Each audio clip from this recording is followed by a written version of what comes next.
So, as many of you know, I've been spending time going out into London and trying to speak with the small businesses that keep this city alive. It's 98% of the economy, and it's the taxi drivers, the cafes, the wine bars, the tailors, the personal trainers. You know, that's the lifeblood of London. It's the culture, and it's our entire economy. And I've been trying to find out how we can get this city back to work and having real conversations. And unfortunately, I've found out things that aren't very impressive.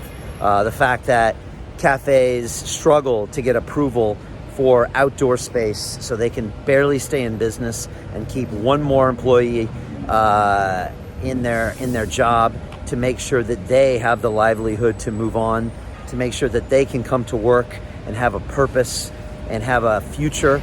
And it just pains me now to hear these latest lockdown curfews that the government announced. Again, I'm really struggling, and I'm going to be diving into the numbers to see if I can understand it. But, you know, to shut off a venue at 10 p.m. and not give people that hour or two when some of these establishments are really going to be making the money that keeps them alive. Again, I don't see a science-based approach. I see a disproportionate response to what's happening. And we've all seen it. You've seen it too. There's a policy, and then the next week there's another policy, and the next week there's another policy. They make no rhyme or reason, and they seem to be made to cover people's asses. That's what it really does. It seems to be making these policies in order to extend pandemic laws that were pushed through Parliament here, or it does it in order to make the decisions that were made over the past 4, 5, 6 months somehow justified, or look as if they were necessary because we're hitting this quote-unquote second wave. And so it pains me because I've sat down with people that are trying to run businesses, and I've seen the look in their eyes. I was at a place called Caffeine with a K in Fitzrovia here in London, speaking with Peter Dorr-Smith. And I mean, he wrote his business plan 11 years ago, and he said, "Brian, I'm not going to let this die." He's like, "I got people I employ here. This is their livelihood." He's like, "We love being of service." He's like, "Otherwise, we're going to go crazy." You know, I've sat down with people like Simon Woodruff, who created Yo Sushi. I've sat down with people like James Dawson, founder of Humble Grape. They're struggling just to get the council to allow them to do what it takes to stay in business. No one is actually thinking about the economy and the long-term ramifications on our physical health and our mental health. This is something we've been talking about on London Real for months and months and months. As GDP drops, you know, death rates go down. This is real.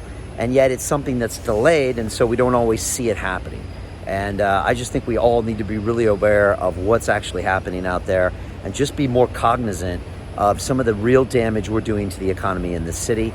It pains me to see it, and we've got to get London back to work. We've got to get people in these offices. I see all these offices here, and there's nobody in them. There's 13% capacity in all of these buildings here. What's going on? It doesn't make sense. We're not speaking to these businesses. We're not getting people back in the city. We're not incentivizing them. There's no leadership from the front. All I see is reactions. I see a campaign of fear. We've overdone the campaign of fear, and it's time to find solutions on how we can get back to work.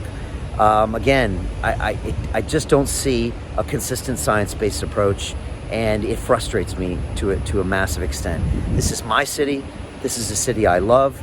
This is a city I do business in. This is a city I've called home. This is a city I'm going to be buried in, and I'm tired of watching our leadership send it down the drain.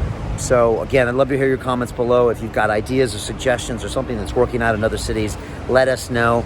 But you know, they're talking about this second wave of lockdowns and 6 more months of drastic measures that's just going to run the economy of London and the UK into the ground, and again, have long-term ramifications for our physical, mental health, and everything else. And it's time that we have these serious conversations. So again, would love to see your comments below. I'm still optimistic. Let's keep the faith. I'll be out having more conversations with people this week in culture and talking about business and health and everything else we can do. And I appreciate your support, and I appreciate you listening. Thank you.